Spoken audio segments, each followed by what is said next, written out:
save voltage of a capacitor. ऐਵੇਂ तब चढ़ाए जा रहे मुफ्ते में. Finding save voltage. Finding save voltage of a combination of capacitor. एक की तो गिवन होती है ना. Of a combination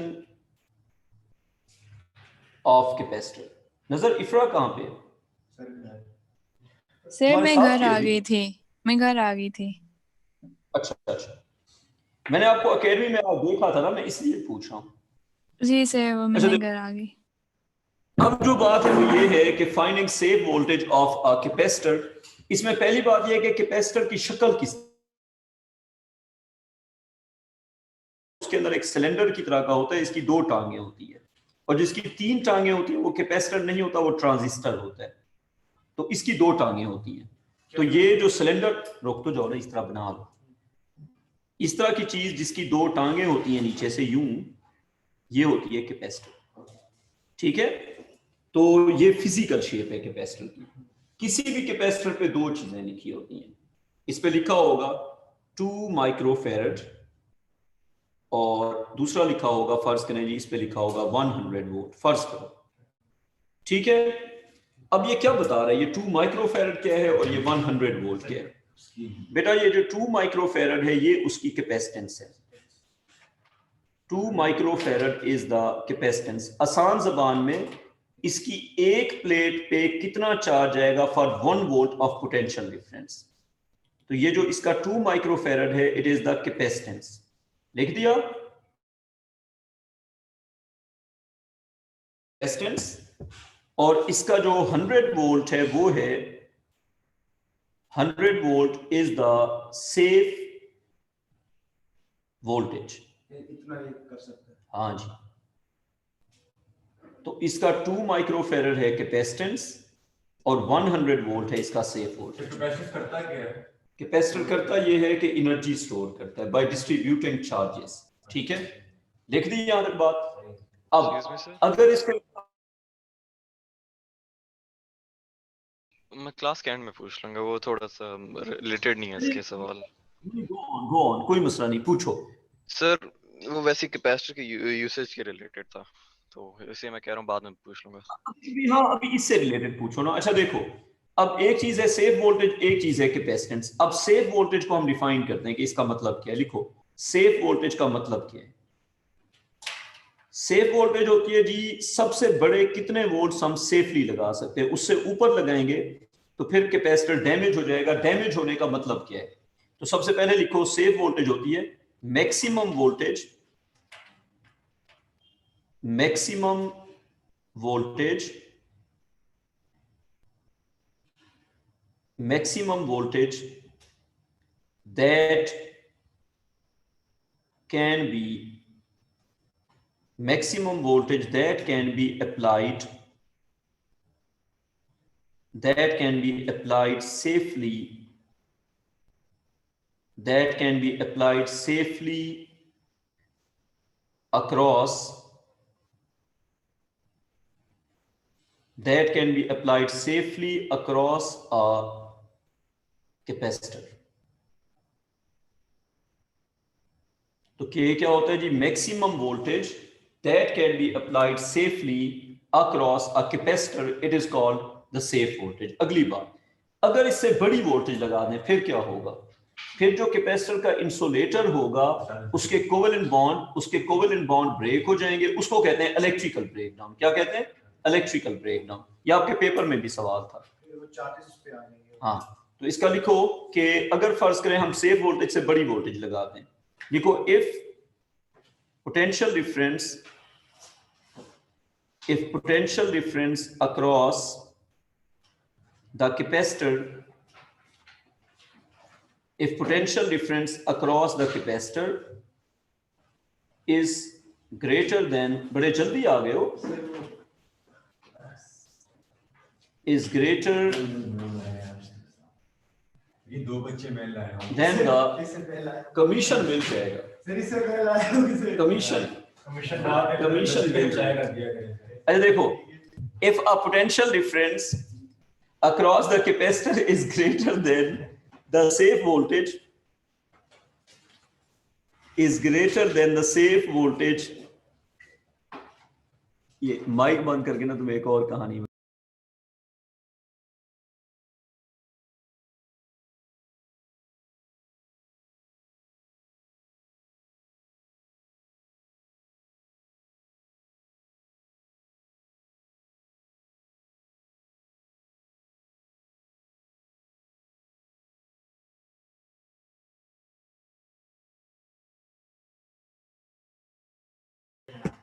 हाँ। अच्छा बच्चों देखो, अब बात यह है कि if potential difference across the capacitor is greater than the safe voltage, then electrical breakdown, अब ये आपको समझना है कि इलेक्ट्रिकल ब्रेकडाउन का मतलब क्या होता है। Then electrical breakdown in the insulator, बेटा इंसुलेटर को डाई इलेक्ट्रिक भी कहते हैं, इन द इंसुलेटर, और इंसुलेटर को क्या कहते हैं, डाई इलेक्ट्रिक भी कहते हैं। क्योंकि आप यूं इसको याद रख लो कि जो इंसुलेटर होता है उसमें पॉजिटिव और नेगेटिव चार्जेस का बैलेंस होता है, इससे ज्यादा जरूरत नहीं है। उस बैलेंस की वजह से आप कह सकते हैं डाई इलेक्ट्रिक, पॉजिटिव नेगेटिव उसका बैलेंस, तो उसको हम क्या कहेंगे, इंसुलेटर कहेंगे।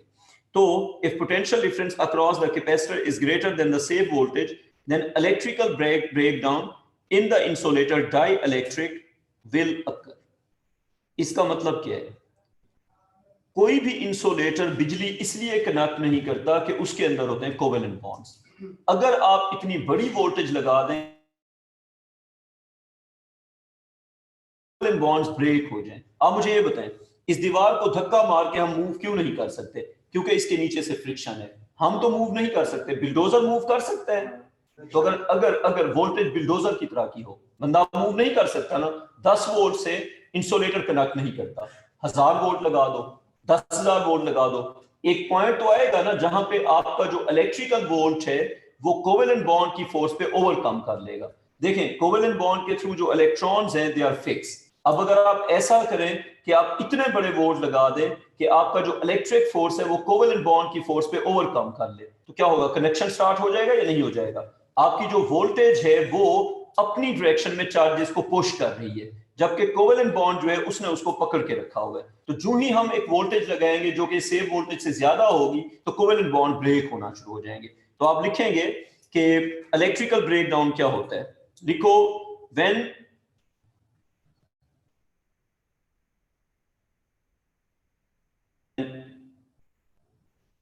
when a potential difference greater than the safe voltage is applied, then covalent bonds, insulator में क्या होता है, इलेक्ट्रॉन बॉन्डेड होते हैं, then covalent bonds in the insulator, then covalent bond in the insulator will start to break. अच्छा, अब बच्चों मुझे ये बताओ, ज्यादा बड़ा करंट किसका होगा, कंडक्टर का या ये जो कोवेलेंट बॉन्ड ब्रेक होंगे इनका? जो कोवेलेंट बॉन्ड ब्रेक होते हैं इनका जो करंट होता है, अगर कंडक्टर का करंट होगा 2 एम्पियर, तो इनका करंट होगा hundreds of thousands of ampere. ये बताओ, सोडियम की बात करते हैं। सोडियम का वैलेंस इलेक्ट्रॉन होता है 1, अंदर वाले कितने होते हैं? अंदर वाले होते हैं 10 इलेक्ट्रॉन। अब जो फ्री इलेक्ट्रॉन्स होते हैं उनकी तो डेंसिटी बड़ी लो होती है, जो कोवेलेंटली बॉन्डेड इलेक्ट्रॉन्स होते हैं वो तो अन्नेवाह होते हैं। अगर वो कोवेलेंटली बॉन्डेड इलेक्ट्रॉन ब्रेक हो गए तो आपको एक ऐसा कंडक्टर मिलेगा जो गोल्ड को, सिल्वर को, कॉपर को, सब कुछ को पीछे छोड़ देगा। मैं ये बात कह रहा हूं कि जो रबर है उसके जो इलेक्ट्रॉन्स हैं या जो वुड के इलेक्ट्रॉन्स हैं, वो अगर हम इंसुलेटर के ऊपर बड़ा सारा वोल्ट लगाएंगे तो इलेक्ट्रॉन मेल्ट होने लगेंगे और इलेक्ट्रॉन्स का इतना बड़ा सी या क्लाउड बनेगा कि आपका जो करंट है वो नॉर्मल करंट से बहुत ज्यादा होगा और इतनी ज्यादा हीटिंग होगी कि इलेक्ट्रिकल स्पार्क हो जाएगा। जो इलेक्ट्रिक स्पार्क होता है वो हीटिंग की वजह से होता है। देखो जब कोवेलेंट बॉन्ड्स ब्रेक होंगे तो इलेक्ट्रॉन्स इतने अन्नेवा हो जाएंगे, बहुत ज्यादा हो जाएंगे कि जो करंट होगा वो आउट ऑफ कंट्रोल हो जाएगा। वो आउट ऑफ कंट्रोल करंट क्या करेगा, उस रबर इंसुलेटर या बात क्लियर? तो क्या होगा, क्लियर है अब? When a potential difference greater than the safe voltage is applied, the covalent bonds in the insulator will start to break. This will give rise to a very high current. This, beta khamosh, this will develop. Current बड़ा होने से क्या होती है, heating होती है। This will develop a very high current. ये normal current से बहुत बड़ा करंट होगा। This will develop a very high current and insulator में this will develop a very high current and hence overheating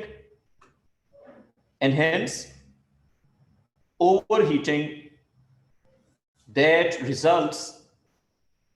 generally results, लाजमी नहीं कि spark हो सकता है सिर्फ ओवरहीटिंग हो, that generally results in an electric spark. In an electric, sir develop क्या? हाँ जी बेटा जी, sir this will develop a very high. केवल हाँ बताओ सर वे- ये क्या लिखा है, दिस विल डेवलप क्या? वेरी हाई लिखा है। हाँ तो लिखा हुआ है ना। अच्छा वो आजकल ना मेरे साथ एक मसला हो रहा है, ये मैं काफी टाइम से कर रहा हूँ, पता नहीं क्यों मैं दो लफ्जों को मिला के लिखने लगा हूँ फॉर सम रीजन। मेरे दिमाग में ये होता है कि सिलेबस जल्दी। अच्छा, this will develop a very high current. और हमजा यार बता देते कि लफ्ज गलत लिखा हुआ है, पहेलियां बुझवाने पे क्यों लग गए थे? क्या लिखा है? अच्छा सर मैं खुद नींद में हूँ, मुझे नहीं पता, मैं सुन भी नहीं रहा आधे टाइम आप क्या बोल रहे हो। चलो अच्छा, इसका हो जाएगा बहुत बड़ा करंट और उससे हो जाएगा इलेक्ट्रिक स्पार्क, समझ आ गई? This is called electrical breakdown. जल्दी से देख लो, this is called electric breakdown. ये कितना मार्क्स का सवाल होगा? ये सवाल अगर आएगा तो 3 मार्क्स का होगा, आ चुका है। This is called electric breakdown. और सुभान एक बात तो पक्की याद रखना, मैं जो नोट्स लिखवाता हूँ वो पास पेपर मैंने रट के लिखवाया हुआ, जो पास पेपर में नहीं आया मैं लिखवाता भी नहीं, जो आ चुका है पिछले 15-20 साल में मैं वही लिखवाता हूँ। और एक बात ये है, सिलेबस में जितनी चीजें वो 15 साल में आ चुकी है, ठीक है? तो अब चुप करके लिखते हैं, कॉपी कर लिया यहाँ तक? अच्छा अब लिखो safe voltage of a combination. अब कहानी समझ आ गई कि सेफ वोल्टेज का मतलब क्या है? जो कैपेसिटर होता है उसके कंडक्टर्स के इन बिटवीन इंसुलेटर होता है। कैपेसिटर तब तक सही चलता है जब तक इंसुलेटर इलेक्ट्रिसिटी कनेक्ट ना करे। अब अगर आप वोल्टेज को बढ़ाते जाओ, एक लिमिट आती है जब इंसुलेटर जवाब दे जाता है, उसका जो कोवेलेंट बॉन्ड है वो ब्रेक होना शुरू हो जाता है, वो भी कनेक्ट करने लगता है। उस लिमिट को हम कहते हैं सेफ वोल्टेज। उससे बड़ी वोल्टेज लगाओगे ये पक्का सड़ जाएगा। फिर अगर इंसुलेटर एक बार कनेक्ट कर देगा फिर वो दोबारा रिकवर नहीं होता, फिर वो खराब हो गया। फिर आप बताओ, फिर कैपेसिटर फाड़े उसको फेंको। हम बताओ, फेंको उसको। बिल्कुल नहीं रहेगा, तो इसीलिए तो कनेक्ट कर रहे हैं, वरना वुड तो कनेक्ट नहीं करती ना, इंसुलेटर तो कनेक्ट नहीं करता, वो इंसुलेटर नहीं रहा ना, यही तो मैं आपको समझा रहा हूं। अच्छा देखो, अब लिखें safe voltage of a combination. आपको एग्जामिनर कहेगा चलें जी एक का हम आपको बताते हैं, कॉम्बिनेशन का आप बताओ। Safe voltage of a combination of capacitors, इसमें 3 चीजें हैं, सीरीज में क्या होगा, पैरेलल में क्या होगा, मिक्स सर्किट में क्या होगा। तो safe voltage of a combination of capacitors. तो बच्चों अगर ऐसा हो कि आपको कैपेसिटर्स का कॉम्बिनेशन दे दें और आपसे पूछें बताओ इसका सेफ वोल्टेज क्या होगा, तो आप कैसे बताएंगे? वैसे हमने जब शुरू में पढ़ा था तो हमने ये सीखा था कि सीरीज में लगाने से कैपेसिटेंस कम होती है। अब आप बताएं सीरीज में लगाने से अगर कैपेसिटेंस कम होती है तो ये तो नुकसान है, फिर सीरीज में क्यों लगाते हैं? तो बेटा सीरीज में हम इसलिए लगाते हैं कि सेफ वोल्टेज ज्यादा हो जाए, ठीक? पैरेलल में लगाने से सेफ वोल्टेज पे फर्क नहीं पड़ता। लेकिन अभी हमने ये बताना है कि सेफ वोल्टेज की वैल्यू कॉम्बिनेशन के लिए फाइंड कैसे करेंगे। देखो number 1, safe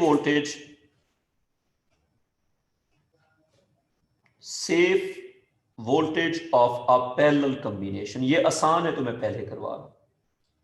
safe voltage of a parallel combination, बच्चों पैरेलल में वोल्ट होंगे सेम, ठीक है, पैरेलल में वोल्ट क्या होंगे सेम, जो एक पे होंगे वो सब पे होंगे। अब आप खुद सोचो, अगर एक कैपेसिटर सड़ जाता है 1 वोल्ट पे, दूसरा सड़ जाता है 2 वोल्ट पे, तीसरा सड़ जाता है 3 वोल्ट पे, तो आपको 1 वोल्ट से ज्यादा नहीं लगाना चाहिए। फर्ज करें आप 3 कैपेसिटर्स को लगाते हैं पैरेलल में, उनकी प्रॉपर्टीज ये है कि उनमें से एक कैपेसिटर 5 वोल्ट पे डैमेज हो जाएगा, दूसरा डैमेज होगा 10 वोल्ट पे, तीसरा डैमेज होगा 15 वोल्ट पे। तो लिमिट क्या होगी, लिमिट 5 वोल्ट होगी, क्योंकि अगर आप 5 से बड़ा वोल्ट लगाएंगे तो जो 5 वोल्ट वाला कैपेसिटर था वो डैमेज हो जाएगा। तो यूं कह सकते हैं कि पैरेलल में जो सबसे छोटी सेफ वोल्टेज होगी वो कॉम्बिनेशन की सेफ वोल्टेज होगी। क्लियर ये बात, पैरेलल का सिंपल रूल, पैरेलल में जितने कैपेसिटर लगाएंगे उसमें से देखेंगे सबसे वीक वाला कौन सा है, सबसे छोटा सेफ वोल्टेज किसका है, जिसका सबसे छोटा सेफ वोल्टेज होगा वो कॉम्बिनेशन का सेफ वोल्टेज होगा। लिखो, the minimum safe voltage in parallel, the minimum value of safe voltage, the minimum value, तो पैरेलल में होता है वोल्टेज सेम, तो इसीलिए हम वोल्टेज पे फोकस कर रहे हैं। The minimum value of safe voltage in parallel, the minimum value of safe voltage in parallel will B, यानी कि किसी एक कैपेसिटर की जो सबसे छोटी वैल्यू होगी, will be the safe voltage of, will be the safe voltage of the combination. तो minimum safe voltage in parallel will be the safe voltage of the combination. बात क्लियर? अब ये देखें, एक कैपेसिटर है C1, एक capacitor है C2, एक कैपेसिटर है C3। आपके एग्जाम में सवाल कैसे आएगा, एग्जामिनर कहेगा सबसे पहले तो इनकी कैपेसिटेंस की वैल्यूज ये हैं, आप लिखें मेरे साथ लिखें, इनकी जो कैपेसिटेंसेस हैं बच्चों, इसकी है जी 2 माइक्रोफेरेड, आपको बताई होगी, ये एग्जामिनर बताएगा 1 माइक्रोफेरेड, और इसकी है जी 4 माइक्रोफेरेड। इनकी जो सेफ वोल्टेजेस हैं वो भी आपको एग्जामिनर बताएगा। तो इनकी जो सेफ वोल्टेजेस हैं उनकी जो वैल्यूज हैं, अच्छा बच्चों एक कैपेसिटर पे जो 2 चीजें लिखी होती हैं वो क्या होती हैं, एक हम कैपेसिटर पे लिखते हैं उसकी कैपेसिटेंस, और दूसरा उस पे लिखते हैं सेफ वोल्टेज। एक हम बताते हैं इतने माइक्रोफेरेड का कैपेसिटर है, दूसरा हम बताते हैं, पहला हम ये बताते हैं कि 1 वोल्ट पे कितना चार्ज इसकी एक प्लेट स्टोर करेगी, उसको कहते हैं कैपेसिटेंस। तो एक तो हम ये स्टोर करेगा, दूसरा ये बताते हैं कहां पे जाके ये सड़ जाएगा, कितने वोल्ट हम लगा सकते हैं। ये 2 चीजें कैपेसिटर पे लिखनी होती हैं।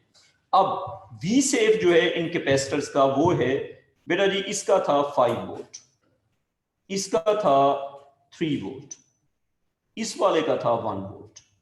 अब मैं इन तीनों कैपेसिटर्स को लगा दूंगा पैरेलल में, एग्जामिनर इसी तरह करेगा, आपको टेबल गिवन होगा, साथ सर्किट गिवन होगा, और सबसे आसान क्वेश्चन जो हो सकता है वो मैं लिखने लगा हूं। फिर आपसे कहेगा चलो ये C1 है, ये C2 है, ये C3 है, बताओ इनका C कंबाइन कितना होगा, इनका V सेफ कितना होगा, ये C1, ये C2, ये C3। बच्चों बना दिया, V सेफ तो 1 होगा, वो मैं पूछूंगा ना तुमसे, बता दीजिए। नहीं पहले ना बताऊंगा। अच्छा देखो ये हमने लगा दिया, अब ये इसका टर्मिनल हो गया A, ये इसका टर्मिनल हो गया B, ठीक है, सस्पेंस खराब ना करो।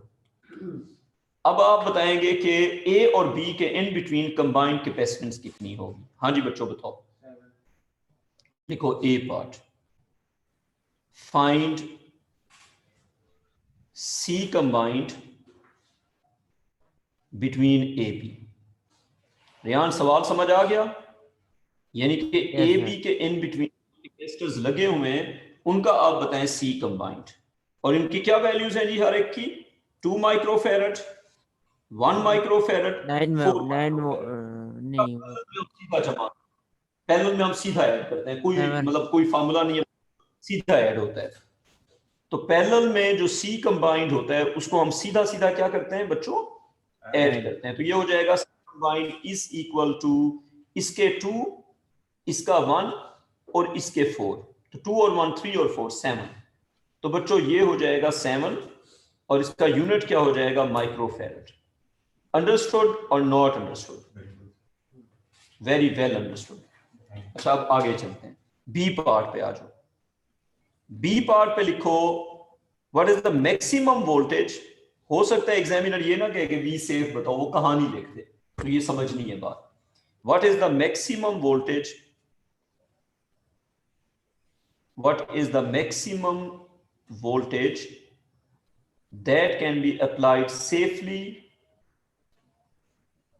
that can be applied without damaging the capacitors, without electrical breakdown in any capacitor। तो हम क्या कह रहे हैं कि इलेक्ट्रिकल ब्रेकडाउन किसी भी कैपेसिटर में ना हो। इसका क्या मतलब कि किसी भी कैपेसिटर का जो इंसुलेटर है वो कंडक्टिंग स्टेट में ना जाए, आपने ये इंश्योर करना है। तो what is the maximum voltage that can be applied between या across AB safely। तो क्या पूछा जा रहा है आपसे? 1 वोल्ट होगा सर। सेफ, हाँ जी, safe voltage of the combination. एक सेकंड रियान, कितना होगा? 1 वोल्ट 1 या 5? सर 1 होगा, मिनिमम होता है। हाँ सही है, तो उसने तो मैक्सिमम नहीं पूछा हुआ। Sir maximum voltage that can be applied between A B हाँ, सेफली। ठीक है सही बता रहे हो तो सर 1 बेटा। नहीं इसका होगी? हाँ 1 होगी, सही बता रहे हो, मैं उसको कंफ्यूज कर रहा था। V safe is equal to 1 volt. तो पैरेलल में बच्चों जो सबसे छोटा होता है वो लेते हैं। पैरेलल में जो सबसे छोटा होगा सेफ वोल्टेज, वो कॉम्बिनेशन का सेफ वोल्टेज होगा। Any confusion? No confusion, let's move on. अब लिखो safe voltage for series combination. Safe voltage for series combination. तुम्हें फीलिंग आई है कि मैं रात को सोया नहीं हूं पिछली रात पढ़ाते हुए? क्यों सर? बस यार कोई काम था। असल में हुआ ये है कि मैं ना थोड़ा सा बनाऊं ओवर एफिशिएंट, और मैं खुद ही फंस गया हूँ। बताया सर आपने उसे? बताया था ना। हाँ। हुआ ये है कि मुझसे ना एक वो ग्रुप है हमारा फिजिक्स टीचर्स का, उसमें सर ने पूछा है कि कंटेंट डेवलपर कौन कौन बनेगा बीकन हाउस का। मैंने कहा यस सर। अच्छा अब मुझे था कि क्या करना होगा, यही एमसीक्यूज कॉपी पेस्ट मारने होंगे ना। तो उधर मैंने जब वर्कशॉप अटेंड की है, उसमें पता चला है कि जो एमसीक्यूज हैं उनको पहले तो कैटेगराइज करना है, उसके बाद आपने अपनी तरफ से जो एमसीक्यूज बनाने हैं उनमें भी एक सर्टेन फैक्टर्स हैं जिनका ख्याल रखना है। मतलब जो डेवलपर है ना उधर से, जो हमारे वो हेड शेड ऊपर से होंगे, वो बताएंगे एमसीक्यू की ये टाइप्स होनी चाहिए, 5-6 प्रॉपर्टीज बताएंगे। उन 5-6 प्रॉपर्टीज के अकॉर्डिंगली हमें एमसीक्यू बनाना पड़ेगा, और पहले हमें वो प्रॉपर्टीज खुद समझनी पड़ेंगी, और उसके लिए हमें 2-2 4-4 घंटे की वीडियोस देखनी पड़ रही है। अच्छा अब आगे चलते हैं। सर ये हमारे लिए एक गंदा नहीं, ये आगे फ्यूचर स्कीम है। ये है कि जो बीकन हाउस है ना, वो अपने जो नेक्स्ट कमिंग स्टूडेंट्स हैं उनके लिए डेटाबेस डेवलप कर रहा है। जैसे आपको एक लॉगिन मिलेगा नए बच्चों को, और वो घर में बैठ के प्रैक्टिस करेंगे, और वो प्रैक्टिस इस तरह से होगी कि कॉन्सेप्ट ओरिएंटेड होगी। जैसे सर्टेन कॉन्सेप्ट्स के लिए एमसीक्यूज जो है वो टारगेटेड होंगे सर्टेन कॉन्सेप्ट्स के लिए। वो बड़ी मेहनत कर रहे हैं, इतनी ज्यादा मेहनत कर रहे हैं कि मैं खुद परेशान हूँ। तुम्हारी सोच है, मतलब जो मेरा जो रगड़ा निकल रहा है ना, वो मुझे पता है। सर हमारा तो कोई फायदा नहीं। अच्छा फ्यूचर के बच्चों का फायदा है। अच्छा लिखो सेफ वोल्टेज फॉर सीरीज। चले अच्छी बात है, कोई इनिशिएटिव लिया तो है ना। उसके तनख्वाह भी करा दें। सेफ वोल्टेज पहले ही काफी ज्यादा ले रहा हूँ। सेफ वोल्टेज थोड़ी हो गई। मैं जानबूझ के ना डिस्कशन नहीं करता कि कहीं काम ना कर दे। सर मेरी सेफ वोल्टेज, मेरा कमीशन आप खा गए। Safe voltage for a series combination. Safe voltage for a series combination. Sir आपको कमीशन का खामोश हो जाओ। Save voltage for a series combination. बच्चों एक सेकेंड देखो, सीरीज में बताओ सेम क्या होता है, चार्ज या वोल्टेज? चार्ज। सीरीज में होता है चार्ज से। तो जिस तरह पैरेलल में वोल्ट का ख्याल रखते हैं, सीरीज में चार्ज का ख्याल रखेंगे। समझ आ रही बात? कोई रॉकेट साइंस नहीं है। पैरेलल में वोल्ट सेम है तो वोल्ट का ख्याल रखो, सीरीज में चार्ज सेम है तो चार्ज का ख्याल रखो। कैसे? सबका चार्ज निकाल लो, जो सबसे मिनिमम वाला होगा वो सब पे अप्लाई कर सकते हैं, उससे बड़ा अप्लाई नहीं कर सकते, उसको यूज करके वोल्ट निकाल लो। समझ आ गई बात? लिखो in series all the capacitors, in series all the capacitors, जो सेम होता है उसका ख्याल रखना होता है। In series all the capacitors will have same will have same charge. तो बच्चों सीरीज में होगा charge same. So find charge, find maximum charge. So find maximum charge for individual capacitors using what? Find maximum charge for individual capacitors using safe voltage. तो देखो अगर हम capacitor by capacitor safe voltage को use करेंगे, सेफ वोल्टेज क्या होती है कि इतनी बड़ी से बड़ी वोल्टेज लगा सकते हैं, तो उस वोल्टेज के साथ कोई एसोसिएटेड चार्ज की भी तो वैल्यू होगी ना, कि जब इतने वोल्ट लगाएंगे तो इतना चार्ज आएगा, तो सबका चार्ज निकाल लो, उसमें से जो सबसे छोटी वैल्यू होगी वो हम सब पे लगा सकते हैं. फर्ज करें 5 कैपेसिटर हैं और आंसर आ रहा है 10 माइक्रोकूलम, 20 माइक्रोकूलम, 30 माइक्रोकूलम, 50 माइक्रोकूलम, तो हम 10 पे रुकेंगे क्योंकि जो सबसे वीक वाला है वो 10 तक जा सकता है, तो जिसका सबसे कम होगा वो बाकियों को लिमिट कर देगा. समझ आ गई बात? Excuse me, sir. जी बेटा, जब सीरीज में लगते थे सेफ वोल्टेज इंक्रीज नहीं हो जाती थी? बिल्कुल हो जाएगी, अभी भी इंक्रीज हो जाएगी. वो इक्वल वैल्यू के कैपेसिटर थे, वो जो कैपेसिटर थे ना वो इक्वल वैल्यू, अभी भी increase.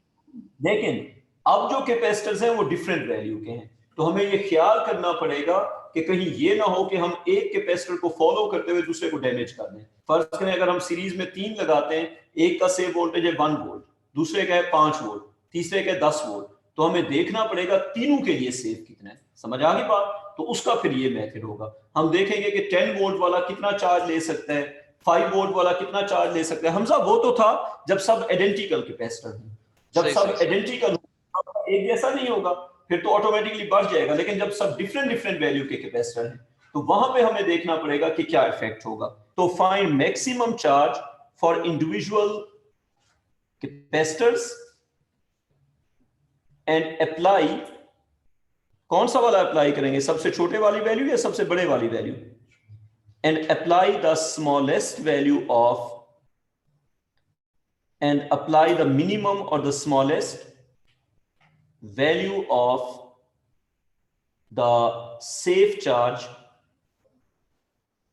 the safe charge to all the capacitors, to all the capacitors in safe series. Voltage नहीं? ना safe charge. So sir find charge तो maximum कांस्टेंट होएगा तो उसे सेफ होने की क्या जरूरत है? बेटा रुक तो जाओ. देखो चार्ज होगा सेम, लेकिन हमने कितना चार्ज अप्लाई करना है, इसमें दो बातें हैं ना. जो चार्ज हम अप्लाई करेंगे वो सब पे होगा, लेकिन कितना चार्ज हम अप्लाई कर सकते हैं ये हम लिमिट फाइंड कर रहे हैं. वही बेटा मैं एक एग्जांपल कराऊंगा, सारी बात समझ आ जाएगी. अभी वर्डिंग लिखो. So apply the smallest value of the safe charge to all the capacitor in series to find the overall. ये जब मैं एग्जांपल कराऊंगा तो ये सारी वर्डिंग आपको खुद समझ आ जाएगी. To find the overall safe voltage, to find the overall safe voltage. चलें एक एग्जांपल करेंगे तो ही आपको पल्ले पड़ेगा कि मैं कहना क्या चाह रहा हूं. C1, C2, C3. बेटा C1 है 1 माइक्रोफैरड का कैपेसिटर, बेटा C2 है 2 माइक्रोफैरड का कैपेसिटर, C3 है जी 5 माइक्रोफैरड का कैपेसिटर. ये इनकी है जी capacitances. Any confusion in this? Clear? इन पे कितना हम वोल्ट लगा सकते हैं? बेटा C1 सर्ज और electrical breakdown if you apply a voltage greater than, for example, 10 volt. C1 को आप 10 वोल्ट तक चला सकते हैं, उसके ऊपर नहीं. C2 जो है ये सड़ जाएगा 4 वोल्ट पे, और C3 जो है ये सड़ जाएगा 3 वोल्ट पे. लगा दिया. C3 कहां तक जाके सड़ जाएगा? 3 वोल्ट तक. ये सारा कुछ आपको एग्जाम में गिवन होगा, ठीक है? तो गिवन डाटा पे हमने कोई डिस्कशन नहीं करनी. अब भाईजान हमने लगा दिया C1,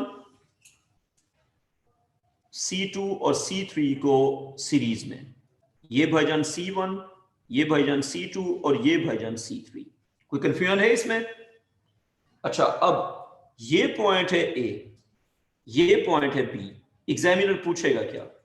what is the value of maximum potential difference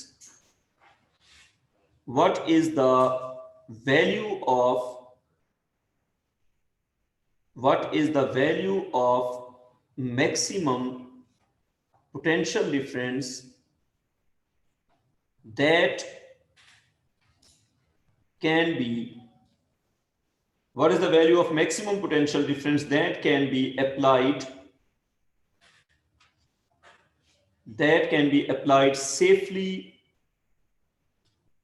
across AB। सवाल समझ आ गया?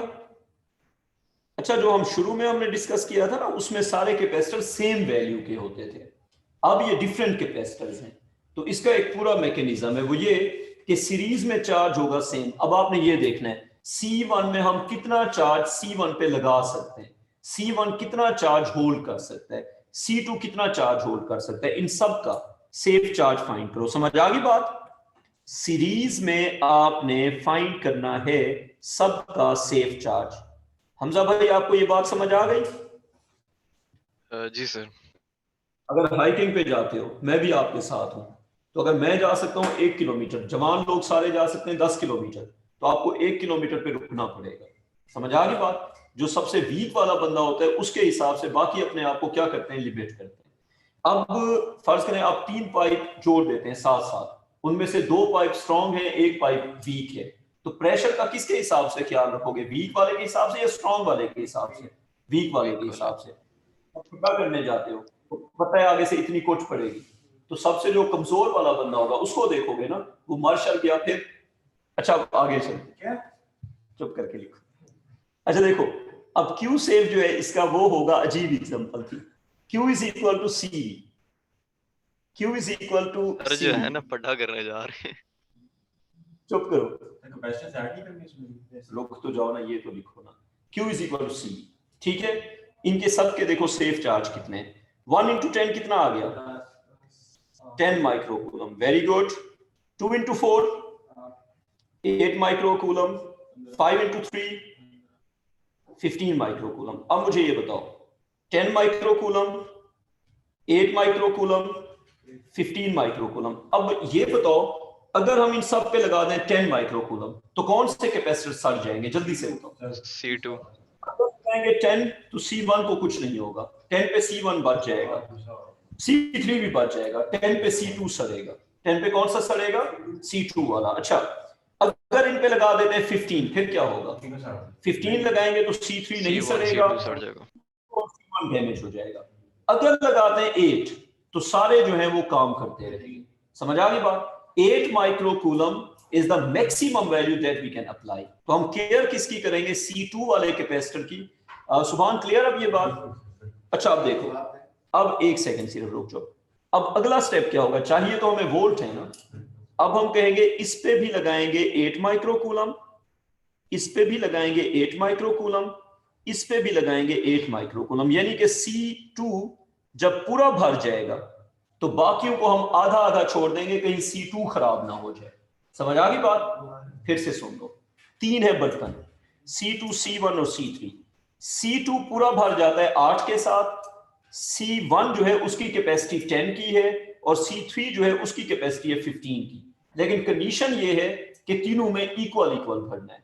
तो जब C2 फुल हो जाएगा तो हम C1 और C3 को आधा छोड़ देंगे, कहीं ऐसा ना हो कि जब हम C1 और C3 को फुल करने के चक्कर में C2 जो है उसको डैमेज कर दें। अब बात समझ आ गई? C2 जो है उसकी कैपेसिटी 8 थी, तो C2 की वजह से हमने बाकियों को क्या छोड़ दिया? आधा छोड़ दिया। अब समझ आ गई बात? तो अब तीनों पे लगा दिया 8 माइक्रोकूलम, क्योंकि 8 microcoulomb is the limit because of C2।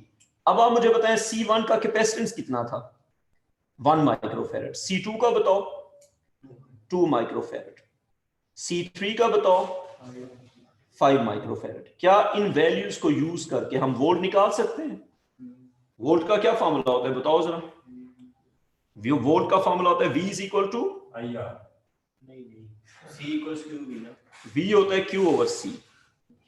V क्या होता है? ये थोड़ा कूल एक्ट कर रहे हैं ना आपने मुझे कहा भी ना बताओ। अच्छा देखो, V का फॉर्मूला होगा Q ओवर C। क्या बात है जी, V का फॉर्मूला होगा Q ओवर C। इस गर्मियों में जब मैं क्लासें शुरू करूंगा, मैं तुम्हें बुलाऊंगा, मुझे AC नहीं चलाना पड़ेगा, तुम्हें मैं पैसे दूंगा, तुम आके बस इस तरह की बातें करना। अच्छा देखो, जो आता है अब इसका बनेगा, तुम्हारी सारी बातें इस तरह होती है, टेंशन ना लो। अच्छा अब देखो, अब इसका बनेगा C1 इज इक्वल टू, ये हो जाएगा 8 माइक्रोकूलम ओवर हो जाएगा 1 माइक्रोफेरेड। सुभान बताओ क्या आ जाएगा इसका आंसर? ये आ जाएगा 8 वोल्ट। बेटा बताओ C2 कितना होगा जल्दी से? C2 हो जाएगा 8 माइक्रोफेरेड ओवर हो जाएगा 8 माइक्रोकूलम, और कितना हो जाएगा? 2 माइक्रोफेरेड। तो बेटा जी इस पे आ जाएगा 4 वोल्ट। अब आ जाओ C3 पे, C3 हो जाएगा, उस पे हो जाएगा, ये हम वोल्ट निकाल रहे हैं ना इस सब के, ये असल में हमने V2 निकाला है कि इस पे इतना वोल्ट आ सकता है, 1 वाले पे इतना वोल्ट आ सकता है, क्योंकि अगर हम चार्ज को कैपेसिटेंस पे डिवाइड करेंगे तो वोल्ट आता जाएगा। इस पे आ सकता है 8 माइक्रोकूलम ओवर 5 माइक्रोफेरेड, 1.6 इस पे आ। अब देखो जब हम लगाएंगे सब पे 8 माइक्रोकूलम तो इस पे होगा 1.6 वोल्ट, इस पे उस टाइम पे होगा 4 वोल्ट, और इस पे उस टाइम पे होगा 8 वोल्ट। अब ए बी के अक्रॉस ओवरऑल कितना हो गया? सीरीज में वोल्ट जमा हो जाते हैं, तो 8 प्लस 4 प्लस 1.6, तो बेटा जी हम इस पे लगा सकते हैं 13.6 वोल्ट तक वोल्टेज। आसान जबान में जब आप वोल्टेज लगाएंगे 13.6 तो उसका डिस्ट्रीब्यूशन होगा, C2 पे आ जाएगा 4 वोल्ट, और C3 पे कितना आ जाएगा? 1.6 वोल्ट, और C2 पे उस वक्त चार्ज होगा 8 माइक्रोकूलम, और बाकियों पे भी चार्ज कितना होगा? 8 माइक्रोकूलम। असल में हम चार्ज को लिमिट करने के लिए वोल्ट को लिमिट कर रहे हैं। समझ आ गई बात? मेथड क्या था? सब कैपेसिटर्स का इंडिविजुअल चार्ज निकाला, चार्ज की जो सबसे छोटी वैल्यू थी वो सब पे लगा दी, उस वैल्यू से हमने वोल्ट निकाला, फिर उस वोल्ट को हमने ऐड कर दिया, उतना वोल्ट हम लगा सकते हैं, उससे बड़ा वोल्ट हम नहीं। 0.6 वोल्ट कैन बी अप्लाइड। अगर आपसे एग्जामिनर पूछे कि इन कैपेसिटर्स में से लिमिट कौन सा कर रहा है, C1 C2 या C3? C2। C2 is the capacitor that is limiting the other capacitors। समझ आ गई बात? वीक कैपेसिटर कौन सा है? C2। डैमेज कौन हो रहा था पहले? C2। हम किसको बचाने की कोशिश कर रहे हैं? C2 को। तो 13.6 volt can be applied safely across, ये इसके पीछे up to लिख दो, up to 13.6 volt can be applied safely across AB। 13.6 volt से छोटी वोल्ट सेफ, बड़ी वोल्ट डैमेज। समझ आ गई बात? और सबसे पहले डैमेज कौन होगा? C1 C2 या C3? ना, सबसे पहले C2 डैमेज, फिर कौन डैमेज होगा?